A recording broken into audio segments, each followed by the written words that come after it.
જય શ્રી કૃષ્ણ. કેમ છો? આજે આપણે હળદર વિશે વાત કરીશું. દરેક ઘરમાં હળદરનો ઉપયોગ દાળ કે શાકમાં થતો હોય છે, પરંતુ હળદરમાં ઔષધીય ગુણો ઘણા છે. હળદરમાં એન્ટીઓક્સિડન્ટ, એન્ટીવાયરલ, એન્ટીબેક્ટેરિયલ, એન્ટીફંગલ અને એન્ટી ઇન્ફ્લેમેટરીના ગુણો રહેલા છે, જે શરીરને અંદરથી સ્વસ્થ બનાવે છે અને શરીરની રોગ પ્રતિકાર શક્તિને વધારે છે.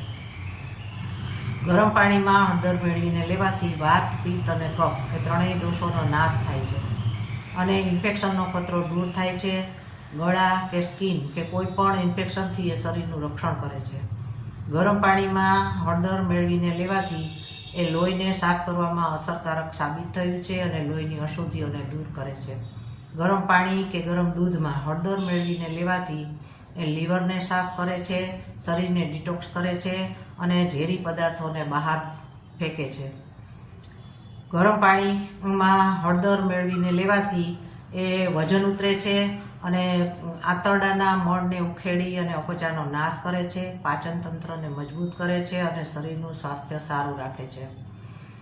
હળદરમાં કોષ નિર્માણનો ગુણ રહેલો છે, જેનાથી ચહેરાની ત્વચા ગ્લો કરવા લાગે છે અને ત્વચાને યુવાન અને ચમકદાર બનાવે છે. હળદરમાં એન્ટી એજિંગનો ગુણ પણ રહેલો છે, જે ચહેરાની કરચલીઓને દૂર કરે છે. હળદરમાં કર્ક્યુમિન નામનું એક બેન્ટ એન્ટીઓક્સિડન્ટ તત્વ રહેલું છે કે જે શરીરના દોષોને બહાર કાઢે છે અને એનાથી બચાવે છે અને કેન્સર કે આર્થરાઇટિસ કે અલ્ઝાઇમર જેવા રોગોની સામે શરીરનું રક્ષણ કરે છે. હવે લીલી હળદર એ શિયાળામાં ખૂબ જ પ્રમાણમાં મળે છે અને એમાં પ્રચુર માત્રામાં આયર્ન રહેલું હોય છે. તેનાથી શરીરમાં રેડ સેલનો વધારો થાય છે અને લોહીની કમીને દૂર કરે છે. હળદર એ બ્લડ સુગર લેવલ ઘટાડે છે, મૂત્રમાર્ગના રોગો અને ચામડીના રોગો એની સામે શરીરનું રક્ષણ કરે છે. લીલી હળદરમાં પોટેશિયમ નામનું તત્વ રહેલું છે કે જે હૃદય રોગ અને બ્લડ પ્રેશર જેવા રોગોની સામે શરીરનું રક્ષણ કરે છે.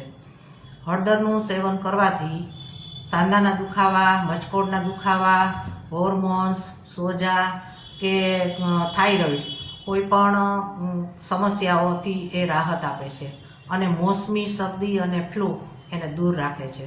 તો આ મારો વિડીયો જો તમને ગમ્યો હોય તો જેમ બને એમ વધારે લાઇક, શેર અને સબસ્ક્રાઈબ કરજો અને બેલ આઇકન દબાવજો, જેનાથી નવા વિડીયો આવે તો તમને નોટિફિકેશન મળી રહે.